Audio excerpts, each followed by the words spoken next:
Hello, आज हाम्रो डगीलाई खाना दिनुहुन्छ नि, सोसियल वर्क गर्नुहुने उहाँ दीप दोर्जी लेप्चालाई मैले भेटेँ। हेर्नुहोस् त। Hello hello hello hello hello hello भन्नुहोस्। अन्त तपाईँको हालखबर के छ अहिले? एकदम ठिक छ एकदम। तपाईँ यहाँ बिजनेस पनि गर्नुहुन्छ, डगोलाई खाना पनि दिनु भ्याउनुहुन्छ? एकदम कसरी मेन्टेन गर्नुहुन्छ? कमेन्ट कतिखेर गर्नु? भइहाल्छ नि, अब इच्छा हो नि त, भइहाल्छ नि। कमेन्ट गर्नु, भिडियो हाल्नुपर्छ है, सबै तपाईँ म्यानेज गर्नु सक्नुहुन्छ है। अब कतिखेर गएर डगीलाई खाना दिनुहुन्छ? खाना दिन बिहान बिहान मात्रै एक टाइम दिनुहुन्छ? बिहान एक टाइम हो, खाना 9, 10, 11 बजी बाँकी हाल्छ। अन्त फेरि बिहान 5 बजी उठेर सुरु मर्निङ ड्युटी सुरु।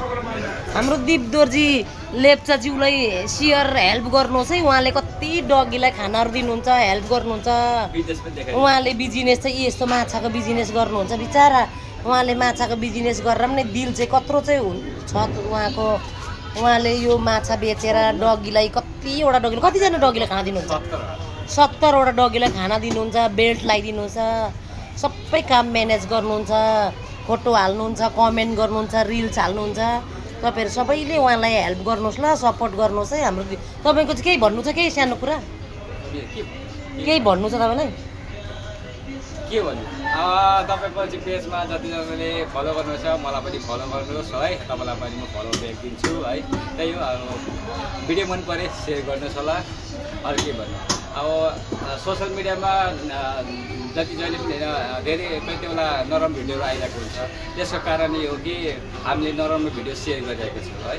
त्यही कारण मेरो सोचाइमा भन्छु, राम्रो भिडियो सेयर गऱ्यो भने पनि हाम्रो भिडियोमा पनि या सबैको भिडियोमा पनि राम्रो राम्रो भिडियोहरू नै आउँदो रहेछ। मेरो भिडियो मात्रै होइन, सबैको जसको भिडियो राम्रो छ त्यसको भिडियो सेयर गर्नु। अनि तपाईँको मोबाइलमा पनि राम्रो भिडियो आउँछ, मेरो भिडियोमा पनि, मेरो फोनमा पनि राम्रो भिडियो आउँछ। र यही विशेष सानो सन्देश, राम्रो राम्रो चिज फैलाउनुहोस्, नराम्रो चिज चाहिँ नफैलाउनुहोस्। हजुर, यहाँ हेर्नु त माछा उहाँले बेच्नु भएको है।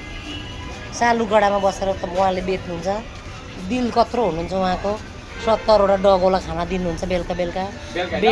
बेल्ट पनि किनेर दिनुभएको छ। बेल्ट त मेरो हेल्प गरेको थियो नि, एउटा बिचरा बेङ्गलोरको बहिनीले, थुलुङ ग्रामीण बहिनीले मलाई अस्ति 5,000 रुपियाँ सघाइदिएछ। त्यसको मैले बेल्ट अस्ति भगत हिजो गएछ, अब भोलिदेखि अब डिस्ट्रिब्युट गर्नुपर्नेछ। सबैजनाले सेयर सपोर्ट गरिदिनुहोस् ल। उहाँलाई दीप दोर्जी लेप्चा डगोलाई खाना दिनुहुन्छ नि, उहाँ हुनुहुन्छ। Okay, by by.